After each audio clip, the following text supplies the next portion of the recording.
குறுவை சாகுபடிக்காக கல்லணையிலிருந்து நீரை திறந்து வைத்தார் முதலமைச்சர் மு.க. ஸ்டாலின்.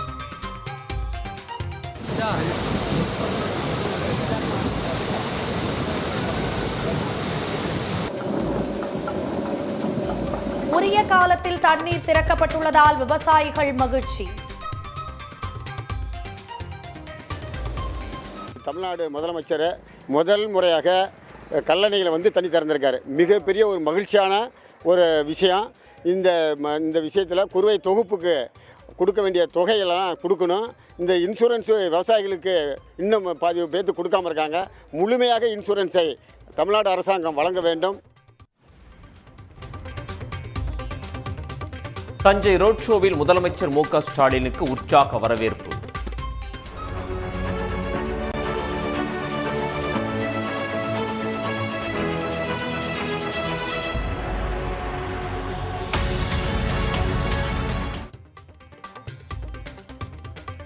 பழைய பேருந்து நிலையம் அருகில் கலைஞரின் திருவுருவச் சிலையை திறந்து வைத்தார்.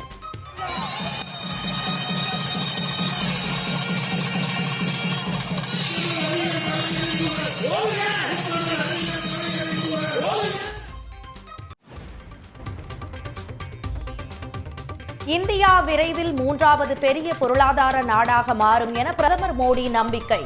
சைப்ரஸில் நடந்த கூட்டத்தில் உரையாற்றிய மோடி, இந்தியாவில் மின்னணு புரட்சி ஏற்பட்டுள்ளதாகவும் பெருமிதம்.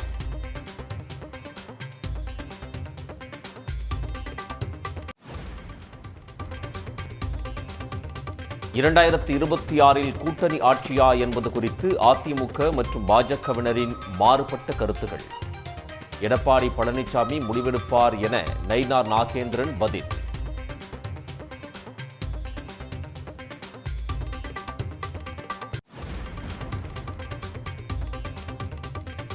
ராமதாசிடம் மன்னிப்பு கேட்பதாக அன்புமணி பகிரங்க அறிவிப்பு. என்ன சொன்னாலும் கட்சி தலைவராக அதை செய்து முடிக்க தயார் என்றும் உறுதி.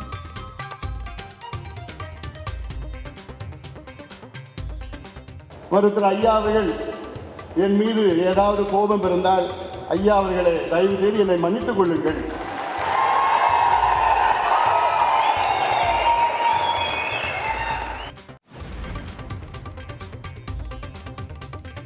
நீலகிரி மாவட்டத்தில் இன்று மிக கனமழைக்கு வாய்ப்புள்ளதாக சென்னை வானிலை ஆய்வு மையம் தகவல்.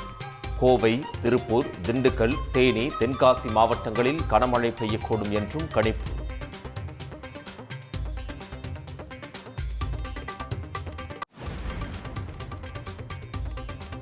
கேரளாவில் வயநாடு, கண்ணூர் உள்ளிட்ட 5 மாவட்டங்களில் இன்று அதி கனமழைக்கு வாய்ப்பு. முன்னெச்சரிக்கையாக 9 மாவட்டங்களில் உள்ள பள்ளி, கல்லூரிகளுக்கு விடுமுறை.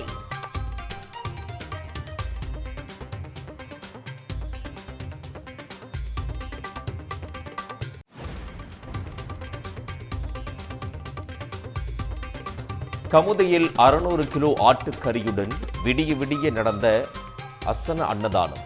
புனித அந்தோனியார் ஆலயத்தில் நடந்த விருந்தில் அனைத்து மதத்தினரும் பங்கேற்பு.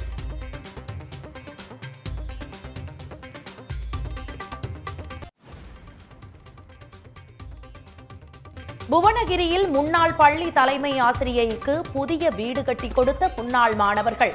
3.5 லட்சம் ரூபாய் செலவில் வீடு கட்டி கொடுத்த மாணவர்களுக்கு ஆசிரியர் நெகிழ்ச்சியுடன் நன்றி.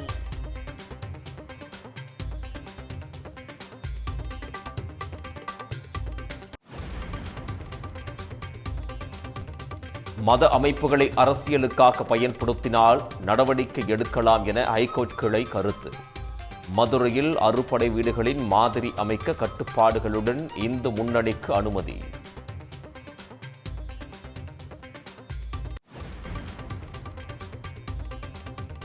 சென்னை வந்து கொண்டிருந்த போயிங் 7878 விமானத்தில் திடீர் கோளாறு. பிரிட்டிஷ் ஏர்வேஸ் விமானம் மீண்டும் லண்டனுக்கே திருப்பி அனுப்பப்பட்டதால் பரபரப்பு.